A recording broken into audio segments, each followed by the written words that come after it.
Good morning. I greet you in the name of our Lord and Savior Jesus Christ. Once again, we welcome you to our Facebook Live audience. And today, I'm going to share from the Word of God. My topic is Blessed Hope. Blessed Hope. Actually, when the Bible says Blessed Hope, that is talking about Jesus. Most of the places that is talking about the second coming of the Lord Jesus Christ, but the Bible refers both to his appearance as well as his second advent. Both are referring to second coming, but the interpretation actually what they did regarding the appearance of Jesus Christ in the sky, the rapture really talking about. That's not a real good terminology, what the word used, right? But we are going to see in detail what the Bible says about. Before that, I just want to give you some other information. Ephesians chapter 4, verses 11 onwards, I'm going to read it. Ephesians chapter 4, verses 11 onwards. And he himself gave some to be apostles, some prophets, some evangelists, and some pastors and teachers, for the equipping of the saints, for the work of the ministry, for the edifying of the body of Christ, till we all come to the unity of the faith and of the knowledge of the Son of God, to a perfect man, to the measure of the stature of the fullness of Christ, that we should no longer be children, tossed to and fro and carried about with every wind of doctrine by the trickery of men, in the cunning craftiness of deceitful plotting. So here, Apostle Paul is really warning the Ephesian church regarding the heresy which is really going in those days, right? Now, the original plan of God, actually God called fivefold ministry in order to, that's said, the Bible says, he set some apostles, prophets, evangelists, and pastors and teachers. That is set by God, right? And then when it comes to, can you see, now many mainline churches, they have bishops, right? The bishop always, now according to the worldly system, right? Religious system, I can say. The bishop comes up above the pastors. But according to the word of God, the bishops are set by the pastor. Fivefold ministry is set by God. The bishops are set by the pastor, which means the bishop is supposed to be under shepherd, under the pastor's ministry. That's what the Bible says. But the organization, when you say, the bishop is coming, which means they set it up in such a way, most of the churches are under him. That is not biblical. That is completely wrong. If anybody say, I'm the bishop of such and such a place, that means he's an overseer of the churches. But according to the word of God, the bishops are set by the pastor of the church. It's directly under the pastor. Okay? So saying that. Now here, God set some apostles, prophets, evangelists, pastors and teachers. Those ministries are, fivefold ministries are set by God. And all the other ministries of helps, right? In the Bible, you can see those ministries are really, maybe God may be given them a burden or the calling. Even some are set by the pastor. All the other helping ministry. Now, for example, playing drum is a helping ministry. Playing keyboard is a helping ministry. Involving the ushering, helping ministry. All those things are really teaching in the Sunday school, helping ministry. You can go on and on regarding the ministry-wise, different way. But here is the key. So here Apostle Paul is saying, and he himself gave some to be apostle, some prophets, some evangelists, and some pastors and teachers, for the equipping of the saints for the work of the ministry. what is the purpose of fivefold ministry? To equip the saints for the work of the ministry. So who is going to do the work of the ministry? Saints, not the pastors, not any other preachers. Can you see this? Right? The fivefold ministry is set up by God in order to equip the saints, the believers. Once when they are equipped by the fivefold ministry, then they are ready to go for the work of the ministry. Now, work of the ministry should be done by the believers, not by the pastor. Now, today, the world is doing upside down. Now, people think, oh, pastor is called by God for the full-time ministry, so let him do everything. Right? That is not right according to the word of God. That is part of the problem where the church is not growing. Because the believers are not involved in the work of the ministry. Okay? Saying that, look at this. The next verse says, verse 13 is very important. Till we all come to the unity of the faith and of the knowledge of the Son of God, to be a perfect man, to the measure of the stature of the fullness of Christ. And verse 14 says that we should, listen carefully, that we should no longer be children, tossed to and fro and carried about with every wind of doctrine by the trickery of men in the cunning craftiness of deceitful plotting. Which means, actually, there are many believers in the body of Christ, they are deceived by the wrong teaching, wrong doctrine, given by the wrong people. This is happening in the time of Paul.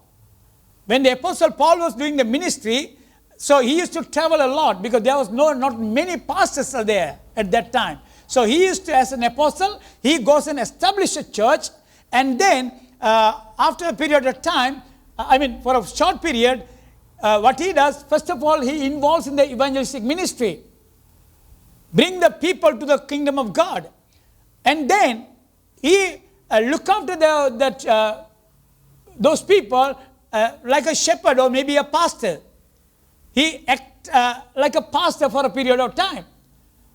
After that, he was sent by God to go to another place where he will appoint somebody to take care of the church.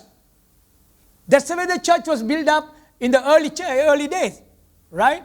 So, Apostle Paul, now after he set up the church, right? So he brought them to salvation, and then he taught them in the word of God.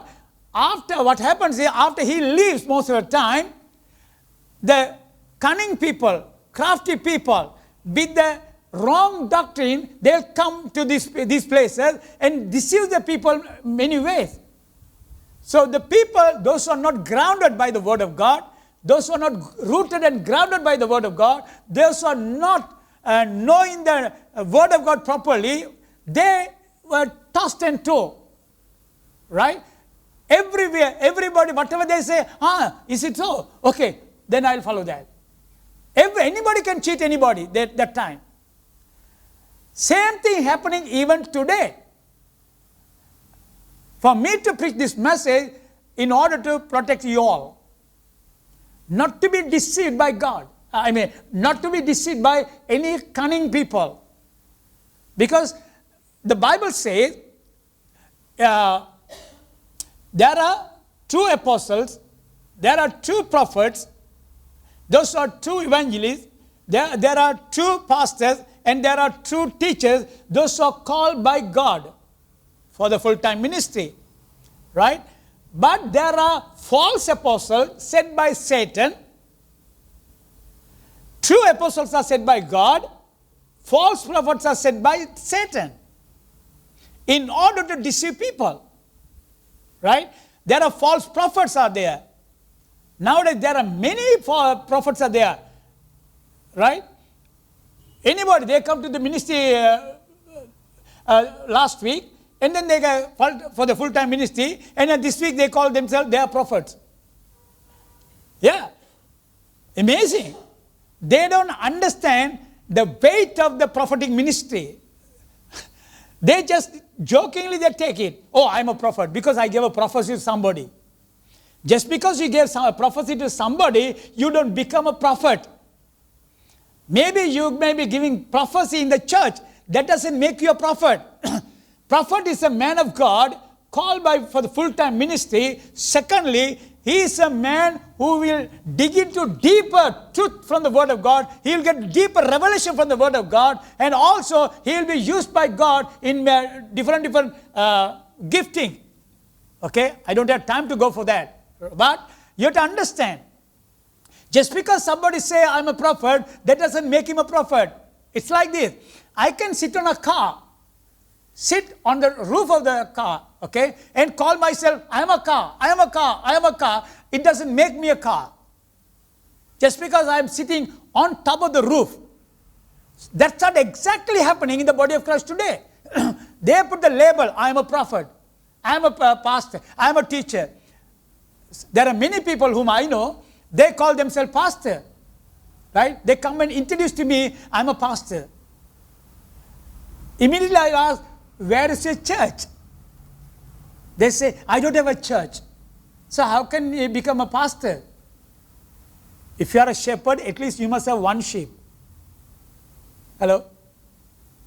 If you are a shepherd, at least you must have one sheep to look after. Then you can call yourself shepherd. If you don't have a sheep, you can't call yourself shepherd. Right? Just because you have a rubber stamp or something to prove that you are a pastor, that doesn't make you a pastor. So people are today deceived by many false prophets, false apostles, false teachers, and false evangelists. Even false the brethren are there, the Bible calls it. Right? So those people come and deceive the saints. So every time, whatever they come up with, because these people the saints are not properly taught, number one. Even if they are taught, they are not taken seriously what they are taught in the Bible. Even our church. So much word we are teaching, so much deeper things we are giving them. But still, they take it lightly, but they don't take it seriously, the word of God. So when the cunning people come, if they say something, they are deceived. They go after them, behind them. Right? That's many people, why they are running behind the prophets and pastors and teachers and all those things. Why? Because they don't know, they themselves, they don't know, they don't read the Bible, I can say. They don't know what the Bible says. Anybody, so-and-so said, so-and-so said.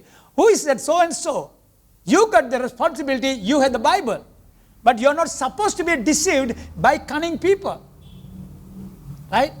The Bible also says, there are many people, those who are in the ministry, because of the belly. Right? Yeah, there are many people in the body of Christ. They involve the full-time ministry because they don't have a job.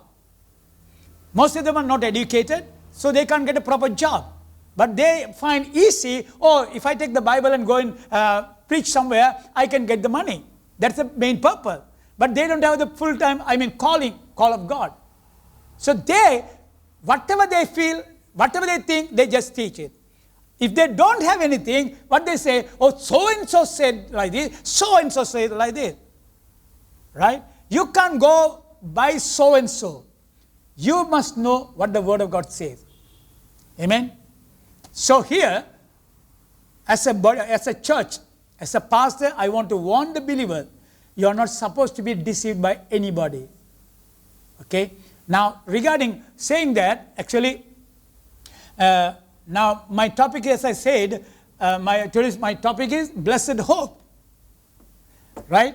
Blessed hope, which is really experiencing great expectation as a child of God. Right? So when I say blessed hope, when the Bible says blessed hope, it is talking about happy, joyful, right? And beneficial. One of the translations, beneficial hope. So as a child of God, if you are looking for second coming of the Lord Jesus Christ, it has to benefit you. It is not supposed to be scaring you. Now today in the body of Christ, many preachers, they keep the topic, they say, Jesus is going to come back again, which we all believe. But the way they present the message, many people they will get confused, and also they have fear, full of fear. Oh, Jesus is going to come. Oh, Jesus is going to come. No, that is not a blessed hope. Right? That is not a joyful news. The way the body of Christ is presenting today to the body. Okay? Now, actually, to say, when you talk about the second coming, there are two things you have to understand. I will be dealing this week and next week, even though my topic is blessed hope, regarding second coming of the Lord Jesus Christ, which he will appear in the cloud. In the second coming, Jesus doesn't come to the earth. He will only appear in the cloud. Right? But according to the word of God, many times they translated second coming, even for this secret appearance of the Lord Jesus Christ, as a second coming. That's a really bad terminology, but they use it there. But the real second coming, it's an advent where Jesus will come and keep his foot on the Mount Olive. That is the second coming, true second coming. So because these verses are really, most of the places, because it's mentioned second coming, the people, they don't know which is which. Okay? So what they do, they take the scripture verses which is talking about his second advent and apply to secret coming, rapture. That is the reason many people, believers, are really confused. They don't know what is what. So today I'm going to share briefly regarding the rapture. The word rapture is not in the Bible. Okay? So the Bible says catching up. Right? In English translation, it's talk about catching up. Right? So we'll be caught up in the air with the saints in his appearance. Okay? Let's go to the word of God first of all. Saying that, again I want to mention here, this is talking about blessed hope, joyful expectation. Okay? So when you say joyful expectation, it's a glorious moment what the body of Christ has to face. When you think about Jesus, really, in a way I can say, the greatest revelation, okay, that's the right, the greatest revelation as a child of God you can have in the Word of God is the second coming of the Lord Jesus Christ. Why? None of us seen Jesus Christ face to face. We get the revelation from the Word of God time and time again regarding the truth. Regarding the Word of God, we get the revelation. But the greatest revelation is seeing Jesus Christ face to face. So when it comes to second coming of the Lord Jesus Christ, when the rapture takes place, we will see him as a child of God face to face. That is the greatest revelation. Think about the creator of the heaven and the earth. Looking at him face to face. As soon as we see him, we will be changed just like him. That's a glorious news, right? Knowing that glorious experience regarding that situation, right? At the present moment, whatever the challenges, whatever we are facing, the suffering, the difficulty, whatever we may be going through, but that is not, we can't compare this suffering with the glory.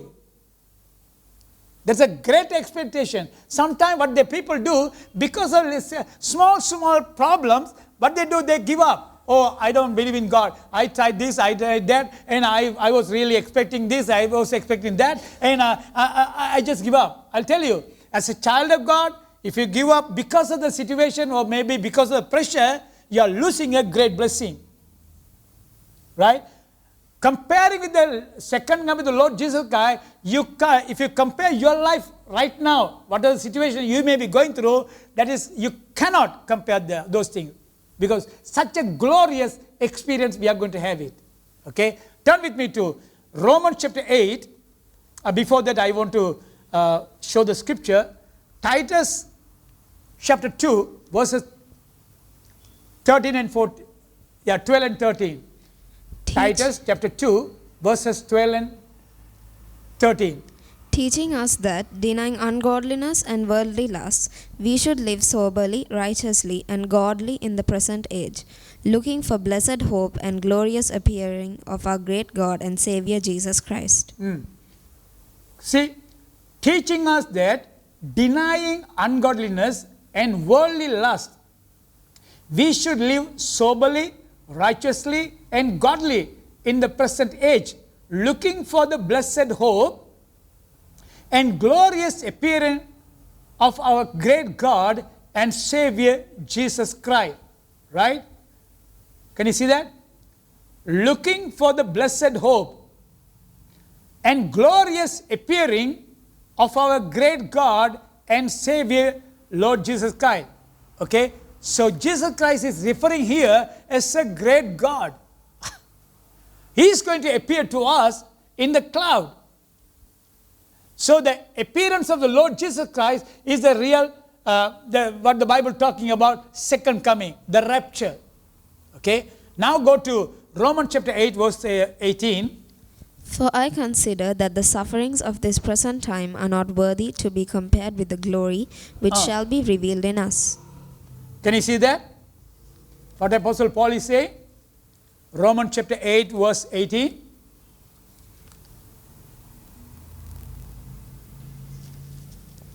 Romans chapter 8, verse 18 says, I'll read it again. For I consider that the sufferings of this present time are not worthy to be compared with the glory which shall be revealed in us.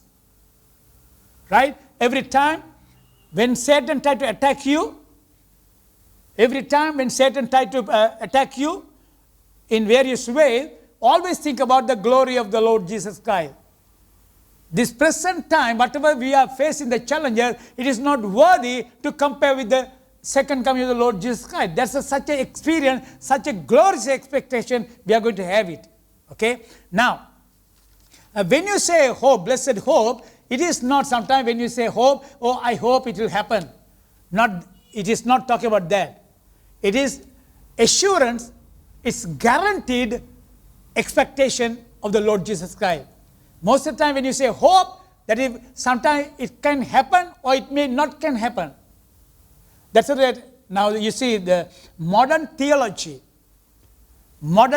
teaches now, last 2,000 years, Jesus said, I'm coming quickly. So they waited 2,000 years, still he has not come. So the modern theology adopted a doctrine saying, Jesus may come or may not come. See the cunningness of Satan? Right? But the Bible says, one day is equal to 1,000 years in the sight of God. 1,000 years are equal to one day. So according to God's calendar, God's timing, we can't number our days with His time. He said, I'm coming quickly. But still He has not come. 2,000 years have passed away because God is not limited by time. We have to understand. We are humans, we are really limited by time. Time is only for us. Because God is not limited by time because He is the eternal God. He is eternally there. So He is not limited by any time frame. But there are things which is taking place according to His prophecy. Okay. Now here, saying again, so don't take seriously if any challenges whatever you are facing, just take it lightly. Because the glory of God is much better than the present situation, whatever you are facing in. Now let's go to the Word of God again. Okay. 1 Thessalonians chapter 4. 1 Thessalonians chapter 4. Verses 16 to 18. For the Lord himself will descend from heaven with a shout, with the voice of an archangel, and with the trumpet of God, and the dead in Christ will rise. Then we who are alive and remain shall be caught up together with them in the clouds to meet the Lord in the air. And thus we shall always be with the Lord. Therefore comfort one another with these words. See, it says, for the Lord himself will descend from heaven with a shout, with the voice of an archangel, and with the trumpet of God, and the dead in Christ will rise first. Then we who are alive and remain shall be caught up together with them in the clouds. Where? Where? In the cloud, not on the earth, right? I'll come back again. In the clouds, to meet the Lord in the air. And thus we shall always be with the Lord. Verse 18 says, therefore comfort one another with these words. So second coming of the Lord Jesus Christ is a comforting word for the saint. It is not a fearful message. So sometimes the pastors, what they do, the preachers, they talk about the second coming. Oh, Jesus, the second coming of the Lord Jesus Christ, very near. You have to get prepared. We have to ready. We have to be ready. This and that. And they put the fear on the people's life. Right? How are you going to get ready? Anyway. Most of the people that think you have to pray 24 hours, then only you will be taken up, you will be caught up with the Lord Jesus Christ. You will be taken up in the rapture if you pray 24 hours. That is not so. That is not true. Right? Nobody will go to heaven if that's the case. You know why? Nobody can pray 24 hours every day. Hello? I'm a pastor. I pray, but I can't pray 24 hours. Because as a human, I have to live my life. Imagine, now I am preaching to you. I'm not praying. I'm preaching to you. Right? So nobody can pray 24 hours. Now people, what the preachers, they do, they say it such a way, oh, unless you really pray and wait upon the Lord, you are not going to be taken up in the air. You are not going to be taken, in the rapture. That is not true. What is the qualification? Only one qualification. According to Romans chapter 10, verses 9 and 10, it says, if you confess the Lord Jesus Christ out of your mouth and believe with your heart that Father God raised him from the dead, you are qualified. Right? That is the only qualification. You have to be born again. You have to be a child of God. Right? You have to be the child of God in order to taken up to heaven. If you are not received Christ as your personal Savior, then you are not qualified. That's the only qualification God is expecting. Right? Now saying that, if anybody puts any other qualification, nobody will be able to qualify any other qualification in order to. Right? As I said earlier, if God demands any other qualification, I don't think anybody can go to heaven except Enoch and Elijah. We are subject to make mistakes. Hello? I am not perfect. I am not perfect, but I am on my way to perfection. I am not perfect, but I am on my way to perfection. There are shortcomings, there may be any other thing. You see, the Bible says all unrighteousness are sin. If you don't have faith, you are sinning. Everything which do not have faith, there's sin. Where are you going to qualify yourself then? Huh? Now, according to the people say, unless you live a really, really holy life, you won't be caught up in the air. You won't be taken part in the rapture. That is not true. Right? if you take people's life generally, who is perfect? Definitely I can guarantee none of the pastors will go. I'm so sorry to say that. That is true. Why? I know more pastors are cheating and do all sort of nonsense in their life. If they can go in the rapture, anybody can go in the rapture. I'm not condemning, but that's a truth. What is taking place in their life, right? The other day, really, I was talking to sister's brother. He said there are a big mess in the body of Christ. There are a big mess in the body of Christ because so many people are in the ministry messing up. Even in our organization, ministers are messing up life, right? So I don't want to. I said I don't want to leave that type of people. I don't want to keep that type of people in the body of Christ, in the ministry. They are not qualified at all, right? What I'm trying to say, according to the people's idea, God is not going to work. He works according to His word. Only, you know why? The Bible says, once when you receive Christ as your personal Savior and the Lord, you are cleansed by the blood of Jesus Christ. Once when you are cleansed by the blood of Jesus Christ, the Bible also says, we are born of the incorruptible seed of the Word of God. So, the seed of God is inside of you and me. How can the seed of God can go to hell? Part of God's nature cannot go to hell. Right? I'm going somewhere else. But anyway, think about that. People give various ideas, but that is not true. I want you to personally read the Word of God, what the Word of God says. Don't listen to so-and-so said, so-and-so said. So-and-so is not qualified at all. Because most of the so-and-so are not gone to Bible school either. They don't know the Word of God. They just picture, they just think. Right? They take the scripture out of context and try to make a message. That is the biggest mistake in the body of Christ.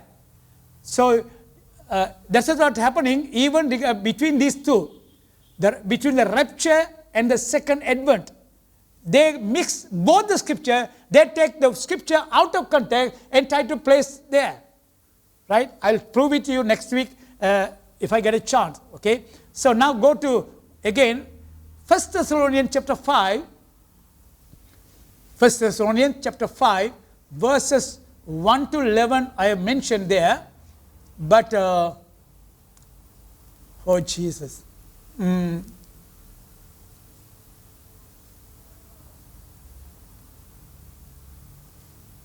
You see, it says, but concerning the times and the season, brethren, you have no need that I should write to you.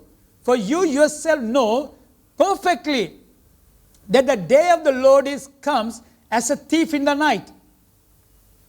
For when they say peace and safety, then sudden destruction comes upon them, as labor pain upon a pregnant woman, and they shall not escape.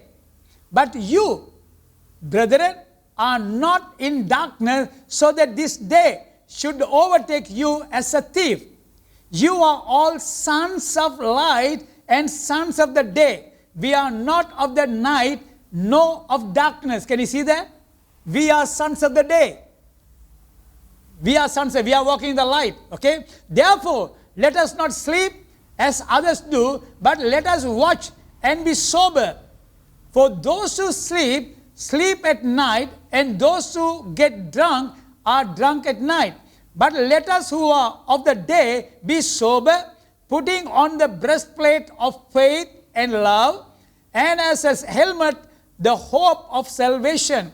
For God did not appoint us to wrath. Okay? For God did not appoint us to wrath, but to obtain salvation through our Lord Jesus Christ, who died for us, that whether we wake or sleep, we should live together with Him. Can you see that? Whether we are dead or alive, we should live together with Him. Okay? And then verse 8, therefore, comfort each other and edify one another, just as you also are doing. One of the things I want to mention here, verse 9, for God did not appoint us to wrath, but to obtain salvation through our Lord Jesus Christ. In other words, actually, if you are a child of God, you are not going to hell. Right? You know why? Turn with me to John's Gospel. Okay? John's Gospel, chapter 10. Jesus said here, John's Gospel, chapter 10. Hallelujah.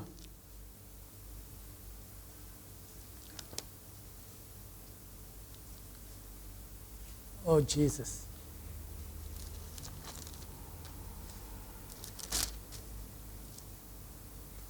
Okay? Oh, Jesus. Verse 27 says, St. John's Gospel, chapter 10, verse 27. My sheep hear my voice. Listen very carefully. My sheep hear my voice, and I know them, and they follow me. Okay? Jesus says, my sheep know my voice. My sheep hear my voice, and I know them. Jesus said, I know them. Right? Now, if you go to Matthew chapter 24, if you take the 10 virgin, Bible says 5, next week I'll be covering that area, 5 virgins are wise and 5 virgins are foolish. The foolish, the 10 virgin, 5 wise virgin, they took oil, the lamp and the oil with them, and then when the bridegroom came in the midnight, so they went with the bridegroom. The Bible says, after they enter, the door was shut. Right? And then the foolish virgin is coming behind them. Little later, they came and knocking the door. Lord, open the door for us. The Lord said, I don't know you. Which is talking about unbelievers, those who are not born again. For them only, Bible says clearly, they are foolish. I'll explain next week regarding that. But here it says, Jesus says, my sheep hear my voice, and I know them, and they follow me, and I give them eternal life. What life? What life? Not halfway. As long as you live on the earth, once when you die, that's it, and go to hell. God is not talking about that. When Jesus gives you life, that is eternal life. Everlasting life. Just because you have fleshly weakness, that doesn't take you to hell. If you are a born again believer, your spirit is born again. Your spirit has the seed of God. You have the character and the nature of God within you. So part of God cannot go to hell just because you have fleshly weakness. Okay, look at this. It says, and I give them eternal life, and they shall never perish, neither shall anyone snatch them out of my hand, including Satan. Right? Once when you give our life to God, Jesus said, nobody can snatch you out of my hand. Right? And then verse 29 says, my Father who has given them to me is greater than all, and no one is able to snatch them out of my Father's hand. What a confidence. What a comforting word. Once when we give our life to Jesus Christ, once when we get born again, nothing can snatch our lives from Father's hand as well as Jesus' hand. We are secured eternally. Can you see that? Yeah. This is not, some people said, this Jesus said. It's in the red letter in the English Bible. Yeah, Jesus said, nobody can snatch you out of my hand, neither my Father's hand. So that means we can have a fully confident, once when we get born again, once we become the child of God, we can have great confidence in the Lord. How? He has given us eternal life. Okay, saying that. Now, one more scripture, we'll read it. I don't have much time. Already, I think, gone. 1 Corinthians chapter 15. 1 Corinthians chapter 15, verses 51 to 53. 1 Corinthians chapter 15, verses 51 to 53. Behold, I tell you a mystery. We shall not all sleep, but we shall all be changed. In a moment, the twinkling of an eye, at the last trumpet. For the trumpet will sound, and the dead will be raised incorruptible, and we shall be changed. For this corruptible must put on incorruption, and this mortal must put on immortality. You see, you have to understand one thing. Apostle Paul got more revelation than any of the disciples of Jesus Christ. There were 12 disciples Jesus had in the beginning. Judas, of course, he hung himself. The other 11 are left. But other people, other apostles also got revelation, not like Apostle Paul. Apostle Paul got more revelation than any of the disciples of Jesus Christ. Because of more revelation only, Apostle Paul faced many persecution in his life because of revelation. Even the revelation what he had, Apostle Peter says, regarding this, go and ask Paul. He knows much than me. Apostle Peter says, go and ask about this from Apostle Paul. He got the revelation. He can explain very clearly. He knows about stuff. Even I don't know. Think about that for a while. Right? So Apostle Paul got more revelation. So one of the revelation was about the rapture. Under the old covenant, nobody knows. All those, look at this. He himself says, verse 51 says, behold, I tell you a mystery. Mystery means hidden one, hidden secret. Nobody knows. God revealed to me. It's a mystery. What is the mystery he's talking about? Look at this. We shall not all sleep, but we shall be all changed. In a moment, in a twinkling of an eye. At the last trumpet, for the trumpet will sound, and dead will be raised incorruptible, and we shall be changed. For this corruptible must put on incorruption, and this mortal must put on immortality. Can you see that? This is talking about the rapture. Rapture is a secret or mystery which was not revealed to the Old Testament saints. The Old Testament saints didn't know about the rapture, not only rapture, even they didn't know about the church age. First of all, you should know about the church age in order to know about the rapture. Right? So Apostle Paul says, it's a mystery. God has revealed to me. Even until the day of Pentecost, the disciples of Jesus Christ, Peter, John, Andrew, James, all those people didn't know about the church age. It was mystery to them. All the Old Testament prophets, all the people, all the saints, it was a mystery about the church and the second coming about the rapture. All those are mystery. But God revealed to Apostle Paul about the church and about the rapture.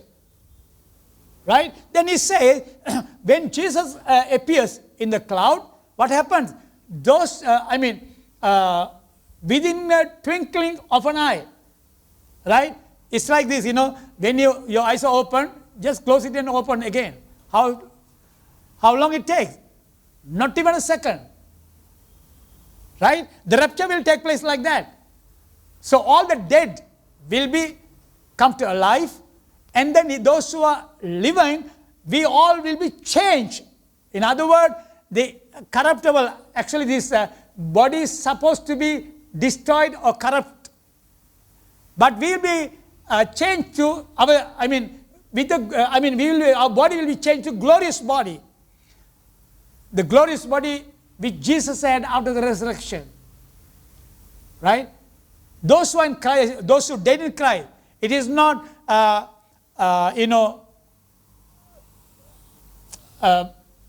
the many people, when they go to the cemetery in the Christian section, there will be whole lot of Christian names will be. Those who are sleeping, they mention the name.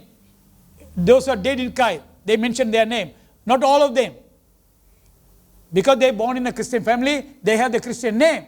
But only people, those who are born again, will be caught up.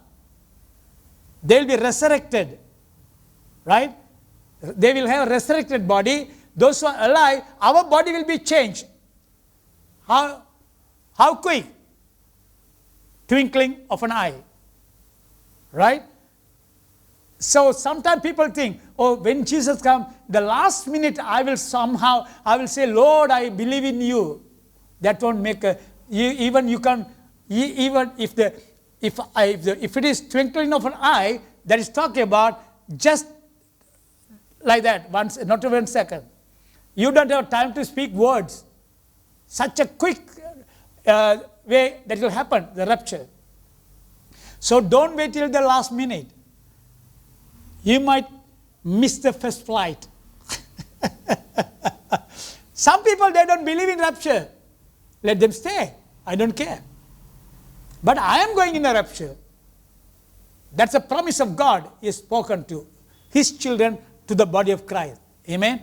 So, what I am trying to say here, so there are many false teachers there. Many false prophets are there. Today, the body of Christ is really in a mess because of the wrong teaching. People are deceived by many people. Even during the time of Jesus Christ, there are many people came against Him. Even during Apostle Paul's time, many people came against Him. When he started teaching the good things, right things, according to the Word of God, but people came behind him in the back door and taught the people wrong doctrine. So that's the reason Apostle Paul was warning the churches at his time, be careful about the false apostle, be careful about the false prophet, be careful about the false evangelist, be careful about the false brethren, be careful about the false teacher. All these people will come and deceive you. So today is taking place even now. Last 2,000 years, that's happening.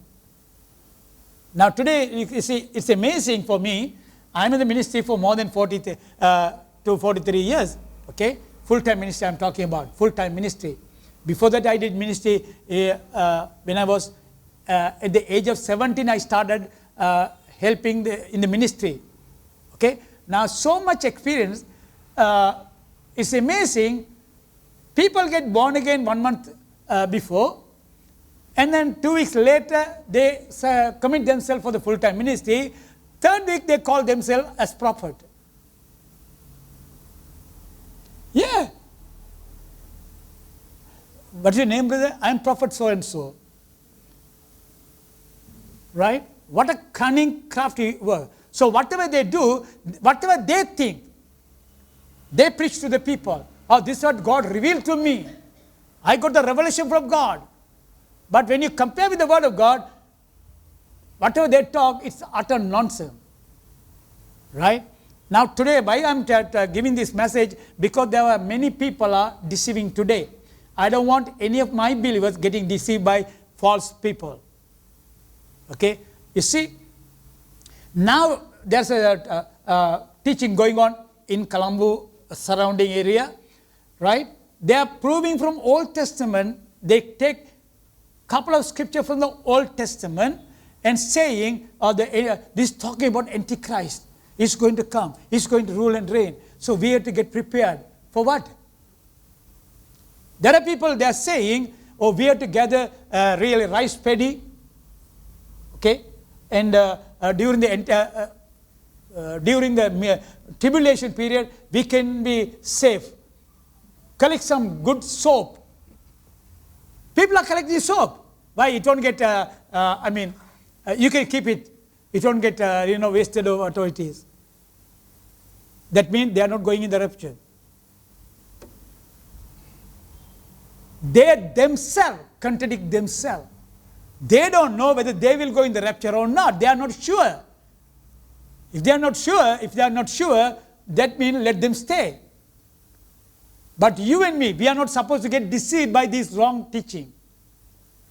As I said earlier, Old Testament saints, they do not know about the rapture. Old Testament saints do not know about the church age even. Yeah, they don't know. Even Isaiah, we know the scripture, for unto us the child is born, unto us a son is given. Unto us the child is born, where? Bethlehem. At Bethlehem, child was born. Unto us a son is given. Son cannot be born, son has to be given. There the son is talking about the anointing. The Jesus was born as a child, as a human, and then he was anointed by God, by the Holy Spirit. Right? And then immediately say, the government shall be upon his shoulder. He is not talking about the rapture. He is not talking about the church age. He is directly going straight away. Right? What? Where? 1,000 years, millennium reign. Because those are mystery to even prophet Isaiah. But today, today preachers are taking from the Old Testament scripture and trying to prove. When I read that one, they're talking about nonsense, something else, completely different. But people are getting deceived because those who do not know the word of God. Even the Bible says, in the last day, even the selected one, elect one will be deceived by many. That's what exactly taking place now in Colombo, surrounding Colombo area. And I want to mention the names. Okay, so my concern is don't get deceived. I'm out of time. Okay, so remember, when the Bible is talking about blessed hope, it's a joyful news. It's a blessed. It's not a cursed thing. It's a blessed. The rapture is a blessed message, not the cursed message. You don't need to worry or you don't need to have any fear regarding rapture. It's a blessed hope for the believers. Okay, let's continue next week. From there, I believe, let's go do some worship, time of worship, because of the blessed hope what God has prepared already for us. Praise God. Thank you, Jesus.